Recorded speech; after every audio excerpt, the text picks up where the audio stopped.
Personne ne l'a insultée. Personne n'a haussé la voix. Et pourtant, en moins de 10 secondes, tout était déjà terminé. Élodie Bernard comprit qu'elle n'aurait pas le poste avant même que la phrase ne soit complètement prononcée. Elle sentit ce moment précis, presque imperceptible, où l'air change dans une pièce. La recruteuse n'évitait pas son regard. Elle ne semblait même pas mal à l'aise. Elle parlait comme on énonce une règle évidente, universelle, qui n'a pas besoin d'être expliquée. Nous n'embauchons pas de femmes de ménage pour des postes internes. Nous recherchons un autre type de profil. La phrase tomba sans violence apparente, mais avec le poids d'une porte qui se ferme définitivement. Élodie resta immobile, ses mains étaient jointes sur ses genoux, bien droites, comme si son corps avait appris depuis longtemps à ne pas réagir trop vite. Elle ne posa aucune question. Elle ne demanda pas ce que signifiait exactement un autre type de profil. Elle savait. Elle avait toujours su. Elle hocha lentement la tête, non par accord, mais par habitude.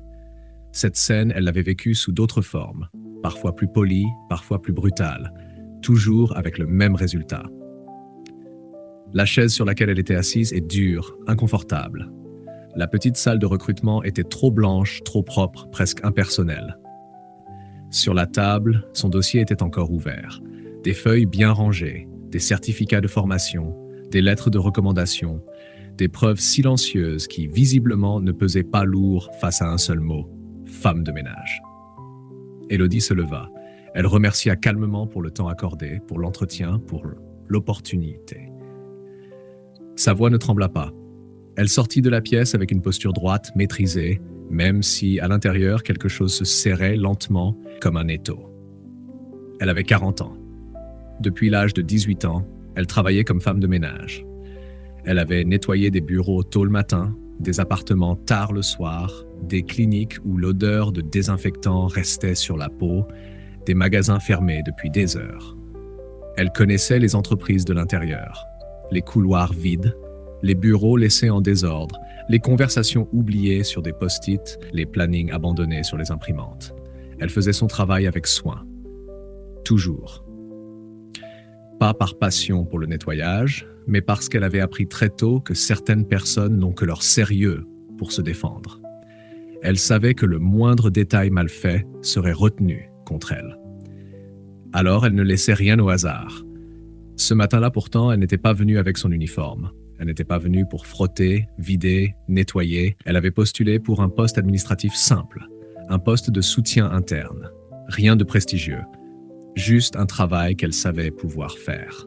Elle avait suivi des cours le soir, après ses journées de travail. Elle avait appris à utiliser les outils, à organiser, à comprendre les mécanismes internes. Elle avait observé pendant des années, en silence. Mais tout cela s'était arrêté dès l'instant où son parcours avait été résumé à une seule étiquette. Elle traversa le hall de la Dubois Incorporation lentement. L'immeuble était immense, fait de verre et d'acier, brillant, impressionnant. Autour d'elle, des employés pressés, bien habillés, passaient sans la voir. Certains regards glissaient sur ses vêtements simples, ses chaussures usées, son sac ancien. Pas de mépris affiché, juste de l'indifférence.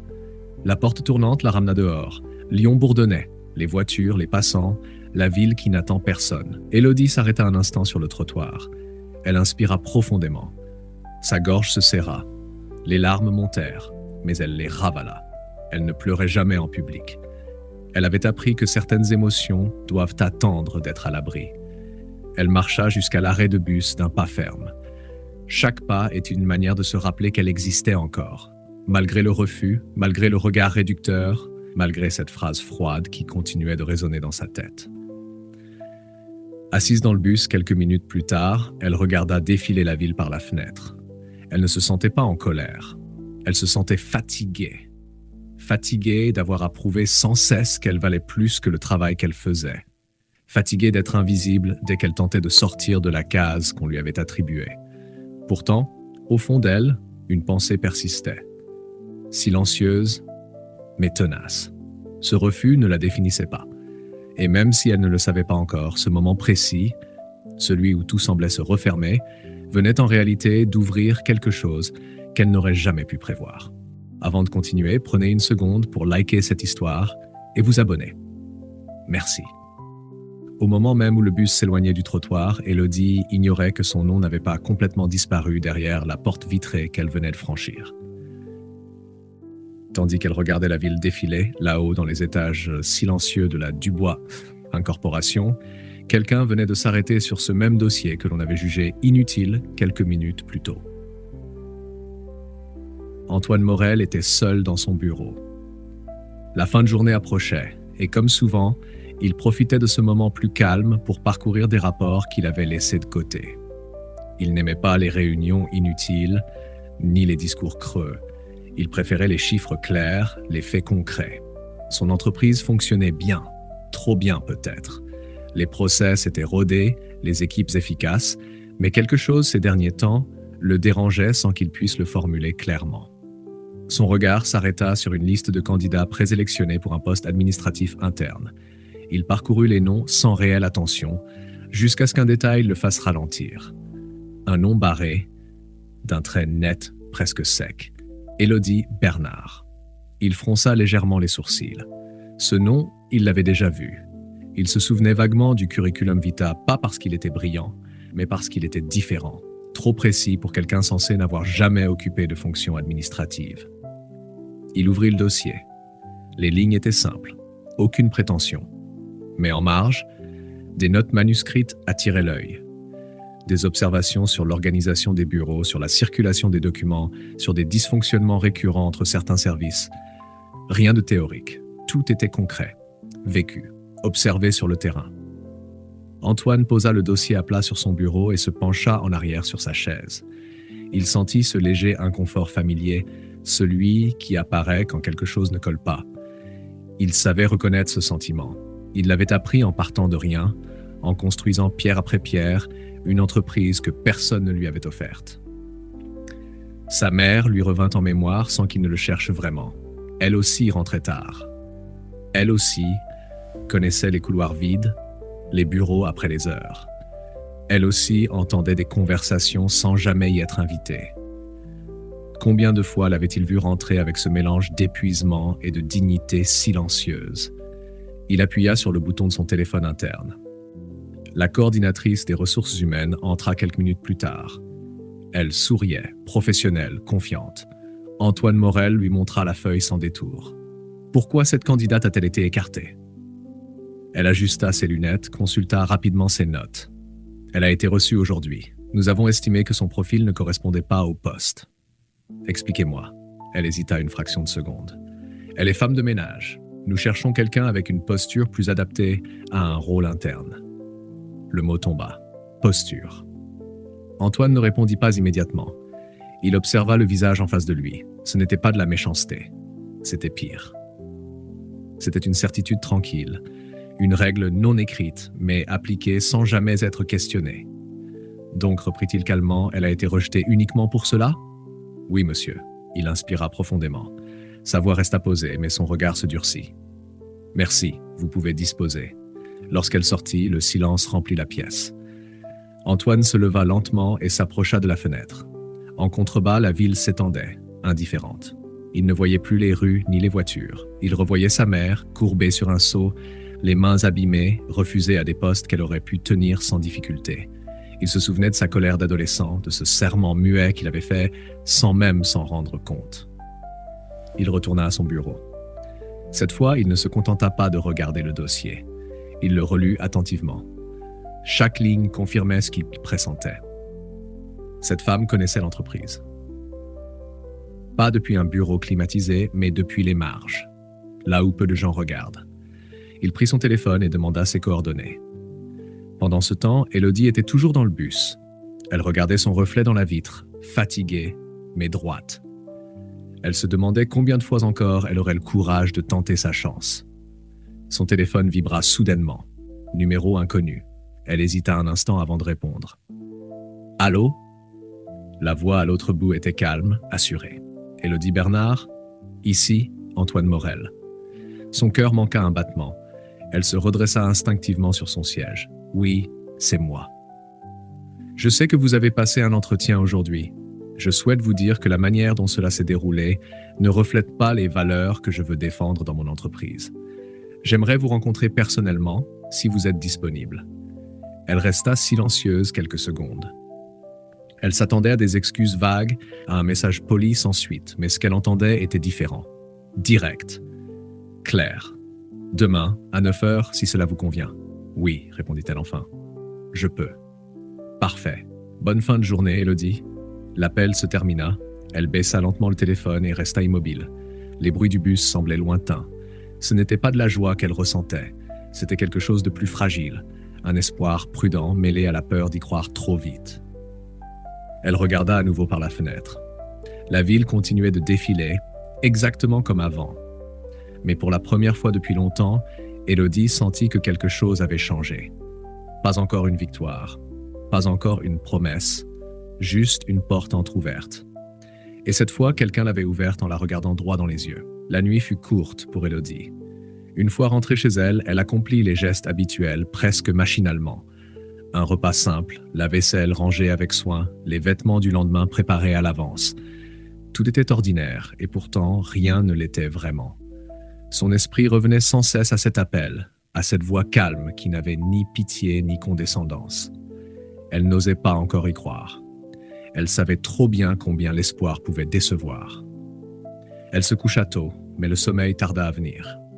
Allongée dans l'obscurité, elle repensa à toutes ces années passées à travailler sans être vue, à toutes les fois où elle avait été réduite à une fonction, à un uniforme, à une étiquette. Elle se demanda si le lendemain serait différent ou simplement une autre forme de refus, plus élégante, plus polie. Malgré tout, elle se leva avant le réveil. Le matin, elle choisit ses vêtements avec attention. Rien de luxueux. Juste propre, sobre, parfaitement repassé. Elle attacha ses cheveux, prit une longue inspiration et quitta son appartement. Lorsqu'elle entra de nouveau dans le hall de la Dubois Incorporation, quelque chose avait changé. Pas le lieu, pas les regards autour d'elle, mais sa manière de marcher. Elle n'était plus là pour demander. Elle était là pour être entendue. Au 23e étage, on la conduisit jusqu'au bureau d'Antoine Morel. Il se leva lorsqu'elle entra. Il ne sourit pas immédiatement. Il l'observa, non pas pour juger, mais pour comprendre. La posture, cette fois, n'était plus une question d'apparence, mais de présence. Ils s'assirent face à face. Il prit la parole sans détour. Il lui dit qu'elle n'avait pas été rejetée par manque de compétences, mais par préjugés. Il reconnut clairement l'erreur. Pas pour se dédouaner, mais pour la nommer. Élodie l'écouta sans interrompre, le regard ferme, la gorge serrée. Puis il lui posa une question simple, presque déroutante. Voulait-elle évoluer ici? Elle prit quelques secondes avant de répondre. Elle pensa à la fatigue, au renoncement, aux portes fermées. Et elle répondit « oui », calmement, sans se justifier. Ils parlèrent longtemps, de son parcours, de ce qu'elle avait appris en observant les routines administratives pendant qu'elle nettoyait les bureaux vides, de sa manière d'apprendre seule, le soir, après des journées épuisantes. Elle ne se présenta jamais comme une victime. Elle parla avec lucidité, précision, dignité. Antoine Morel écouta attentivement, sans l'interrompre une seule fois. À la fin de l'entretien, il lui présenta une proposition de travail réelle. Un poste modeste, progressif, avec une période d'adaptation. Rien d'offert, rien de symbolique. Une chance concrète, exigeante, honnête. Élodie accepta. Les premières semaines furent difficiles. Certains collègues la regardaient avec curiosité, d'autres avec méfiance. Quelques-uns ignoraient ouvertement sa présence. Elle ne chercha ni à plaire, ni à se justifier. Elle travailla, avec méthode, avec rigueur, comme elle l'avait toujours fait. Elle remarquait les détails que d'autres négligeaient, résolvait de petits problèmes avant qu'ils ne deviennent visibles, respectait chacun, du stagiaire au directeur. Antoine Morel observait à distance. Il n'intervenait pas. Il ne la protégeait pas, il la laissait avancer par elle-même. Et les résultats parlaient pour elle. Peu à peu, les regards changèrent. On commença à venir lui poser des questions, à lui demander de l'aide, à reconnaître son efficacité. Élodie ressentait une fatigue nouvelle, plus lourde, mais aussi une satisfaction qu'elle n'avait jamais connue. Pour la première fois, elle n'était plus invisible. Les responsabilités augmentèrent avec le temps. Lentement, naturellement, sans favoritisme. Elle évoluait parce qu'elle le méritait. Elle n'oublia jamais d'où elle venait. Elle traitait chacun avec le respect qu'elle avait longtemps attendu. Un jour, en traversant le hall qu'elle avait quitté autrefois en silence, elle s'arrêta un instant. Elle ne ressentit ni colère ni revanche, seulement de la fierté, celle d'avoir tenu, d'avoir cru en elle quand plus personne ne le faisait. Cette histoire n'est pas celle d'un miracle. Personne n'a été sauvé. Une porte a simplement été ouverte comme elle aurait toujours dû l'être, et une femme a eu le courage d'y entrer. Si cette histoire vous a touché, prenez un moment pour liker, vous abonner, partager et laisser un commentaire. Ces gestes simples permettent à d'autres histoires humaines d'exister et d'être entendues. La leçon est simple mais essentielle. Un métier ne définit jamais la valeur d'une personne. La dignité se trouve dans l'effort, la persévérance et le respect. Derrière chaque uniforme, il y a une intelligence, une expérience, une histoire. Et parfois, il suffit d'un regard juste pour transformer une vie.